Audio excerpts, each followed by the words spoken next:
Alright, this is a video in response to a question I had on my last video when I just showed how the thing worked. The person wanted to know how the binding post and spring worked with the actual function of locking it in place and retracting it like this.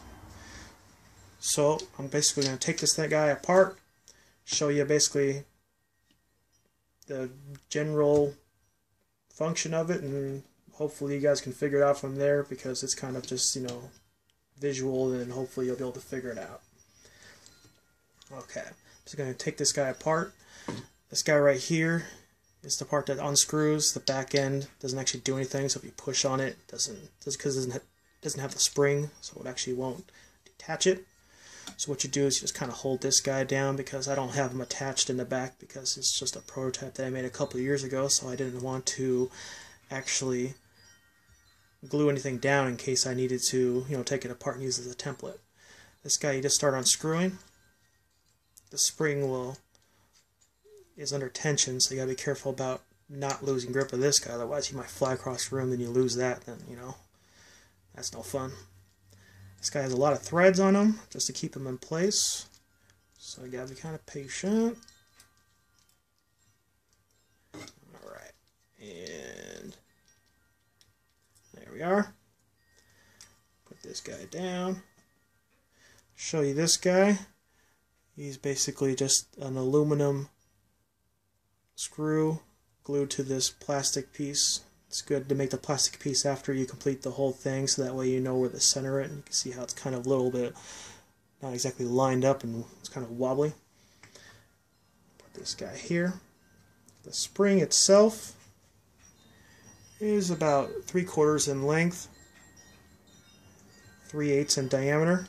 I'll show you where I got that guy in a second, just one piece at a time here. Binding post itself is 5/8 in length, 3/16 in diameter. It's got a series of little junk here. This is just a piece of duct tape that I put on there to use as to hold it onto this piece, so that because basically when you push on it, this whole piece will slide back too, and you want it to kind of be attached to it, so that attached to this guy, so that way it just doesn't slide in and out, and these guys will never unlock if you don't do that. So, and this right here are basically just 2/16 of an inch washers that I put on there to space it apart properly, so that way when this dish and this dish is on there, they're both equally sticking out of the rings here, instead of one being higher than the other. Just, cosmetically appealing, I guess. If you take a look at the two wings here, they actually are identical. So you're basically making two identical looking pieces, and so they're mirrored, so that way you don't have to worry about making anything extra on one versus the other one. So has this hole right here that's half covered up by the dish here, because it's going to be, you can see this little notch here. Put something behind it. That's not really going to help. There we go, a little bit better, I guess. You can see that right on the end there has a little bit of a notch on there.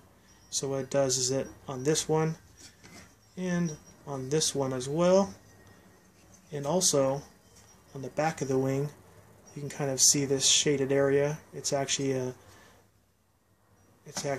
shaved as well, up like that, because when you do initially pop the piece off, rotate it, the little notches there will actually encourage themselves up onto each other, and vice versa on the back here. The two notches there will actually encourage each other up on top of the plate there. The reason why these guys are on this side of the Batarang versus any other side is that if you don't have them there to rest on top of each other in the final closed position, this guy won't be flush like this. It'll end up looking something like that, which is like a huge gap in between there, which doesn't really look attractive at all. Kind of looks just, I don't know, just not appealing.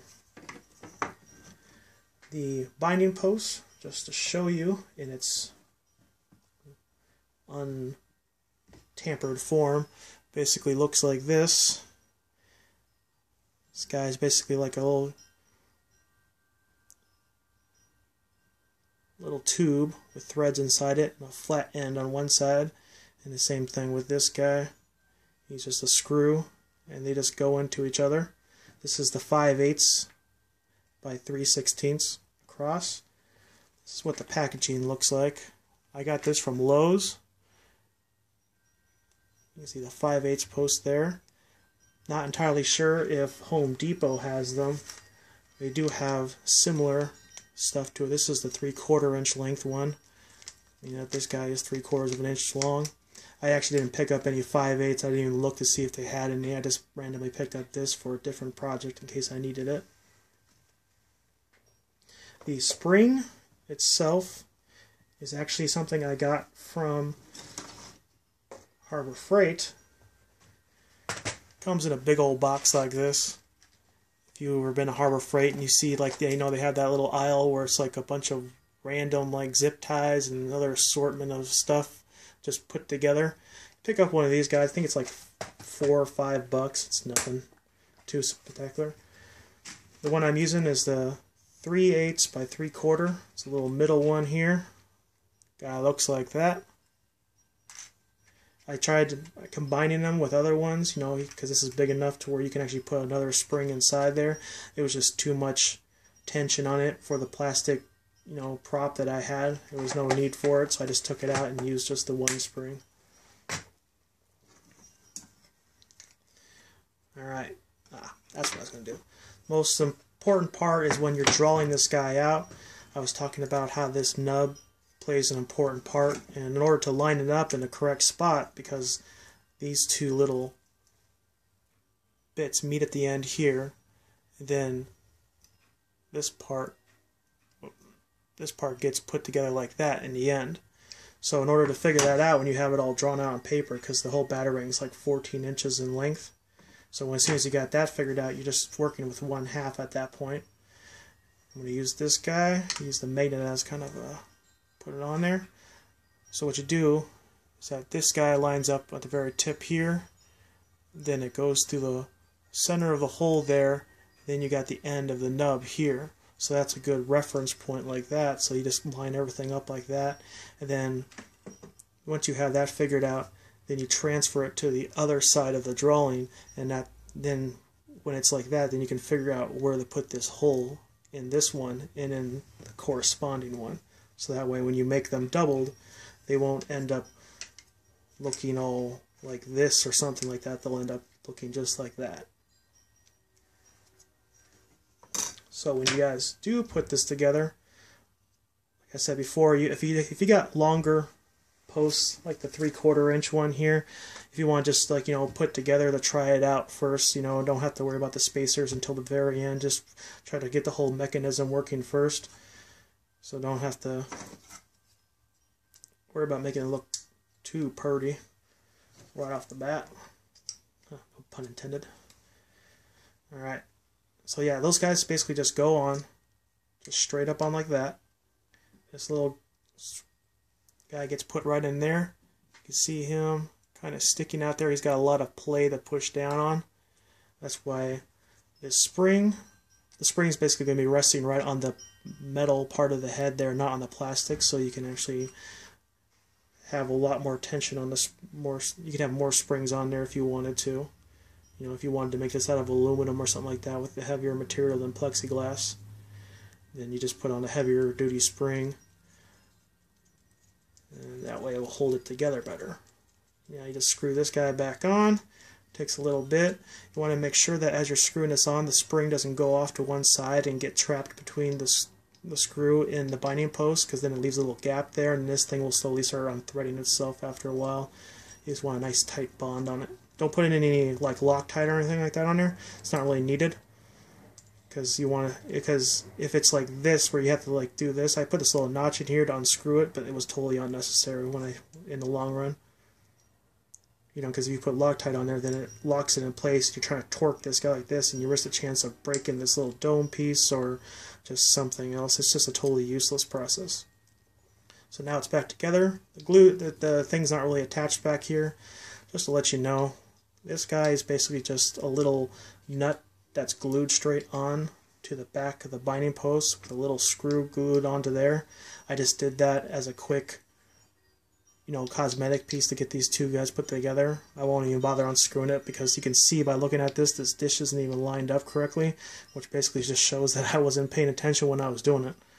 So that's why, if the duct tape isn't holding the thing down, when I tighten this guy all the way up, it's way off to the side versus one side, so I just kind of leave it loose in there. So that's basically, you push that guy, falls down, then you can push him the rest of the way. The magnets will lock it in place, and that way you have that nice flush there, because these two little guys right here are all nice and lined up. And this is what happens if you go past it. It does this effect, creates that really freaky looking gap there that looks really ridiculous. I mean, you can actually probably design it to close like this. You would just have to keep in mind that you'd have to change the position of these nubs to correspond, so that way it actually will sit flush. See, otherwise you have to do this. There you go. So you can actually have it further down so it actually sits, because I think some people have it designed where it sits like that. I just did this because it looks, when it's displayed like that, it looks kind of nice. You can just have it hanging there. Oh, sorry. Hanging there like that. But, whichever way you want to make it.